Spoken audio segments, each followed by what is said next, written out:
So I love horror movies, and as a horror fan, I'm naturally drawn towards the darker side of documentaries. And a lot of documentaries have the ability to scare us way more than a horror movie can. And there are documentaries out there so disturbing, I never want to watch them again. They're not disturbing because they're simply full of gore.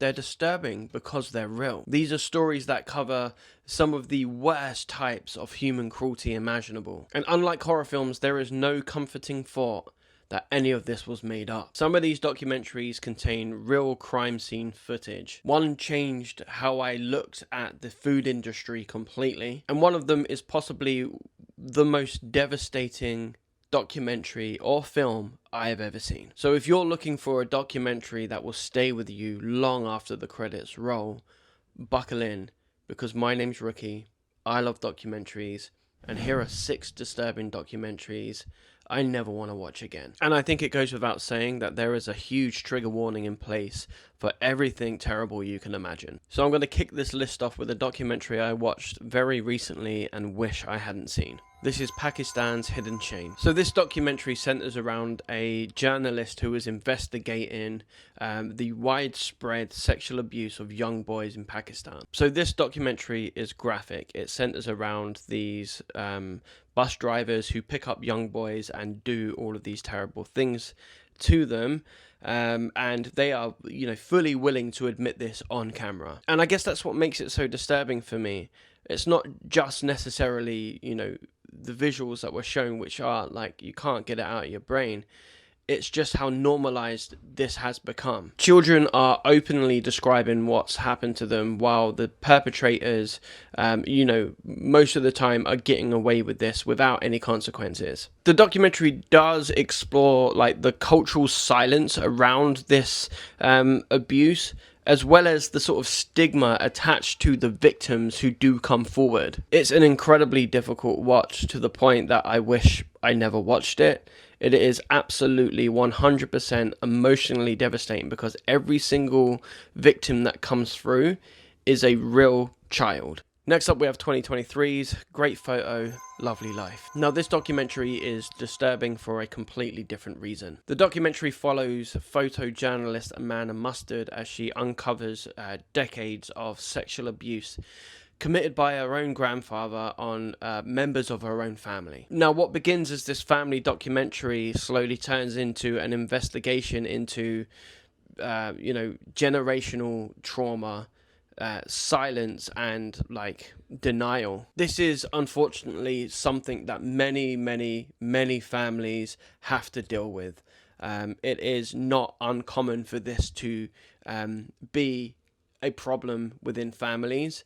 I think we all probably know somebody who has experienced something similar to this, and that's what makes this so devastating and painful to watch. And in this documentary, we see family members wrestle with, whether they should confront the man responsible for all of their pain and their trauma. The grandfather repeatedly appears in this documentary. He is a part of this family still.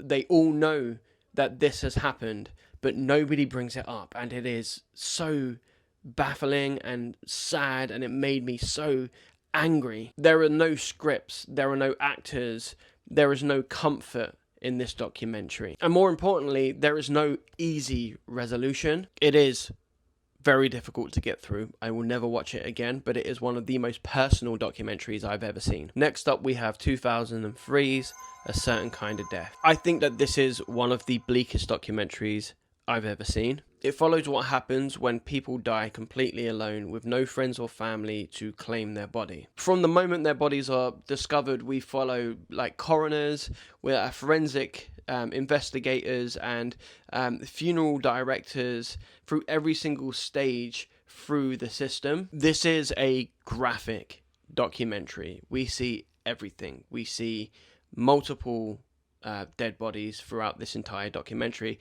and that is one of the reasons why this is such a difficult watch, aside from the fact that this is just an incredibly sad documentary. Nothing is sensationalized, but everything is shown in this cold, clinical, almost matter-of-fact kind of way. But by the end of this documentary, it becomes way less about death and more about loneliness. We all assume that when we pass away, there are going to be people around us who are there to take care of what happens next. The idea that somebody could pass away and have absolutely nobody to do that for them is one that I find so deeply upsetting and sad. And so I think that this is one of the most existential documentaries I've ever seen. So kind of following up on a certain kind of death, we have Orozco the Embalmer. The documentary came out in 2021, and it's probably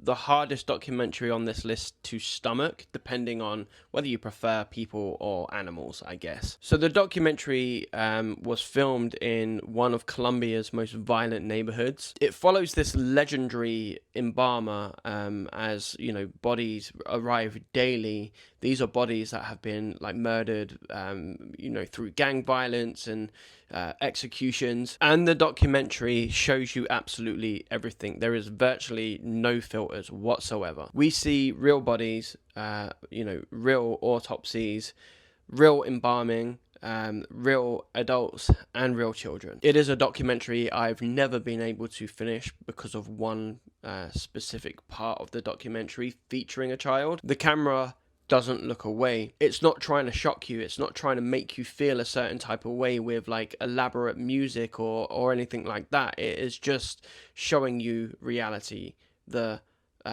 cold hard facts of what this guy's job is. It is a documentary I have no desire to watch again.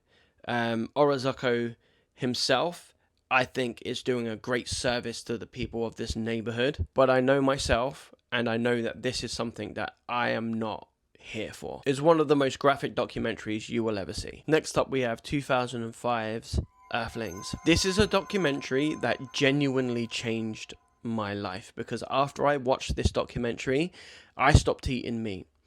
And that led me to becoming vegan for 10 years. I won't get into why I'm not vegan anymore. It's a whole different story. But if anybody's interested, just ask me. So the documentary is narrated by Joaquin Phoenix. It exposes the treatment of animals across multiple different industries, from farming, fishing, fashion, entertainment, and even like scientific research. A lot of what we see in this documentary was filmed via hidden cameras. It contains prolonged scenes of real animal abuse, you know, slaughter, and, you know, farming practices. Now, whether you eat meat or not, this is an incredibly difficult documentary to watch. It's a difficult documentary to stomach. And I think if you have any type of empathy, you will find this very, very upsetting. Everything shown in this documentary, the imagery doesn't rely on dramatic editing or dramatic music. The documentary just lets reality itself show you how savage this is. It's a documentary that actually changed the way I interacted with the world. And finally, we have Dear Zachary, a letter from his son about his father. Now, as you know, I have seen hundreds of horror films, but nothing has destroyed me emotionally quite like this documentary has. So the documentary starts off as this tribute to Andrew Bagby, a doctor who was murdered by his ex-girlfriend. It's his best friend who is making this documentary, and he starts making it so he can show Andrew's unborn son what his dad was like. But then the documentary changes, and we follow a story or a case as it's playing out in real time, and it is one of the most devastating stories I think I've ever seen. And, you know, I have kids, and I don't think you just need to have kids to find this as devastating as it is,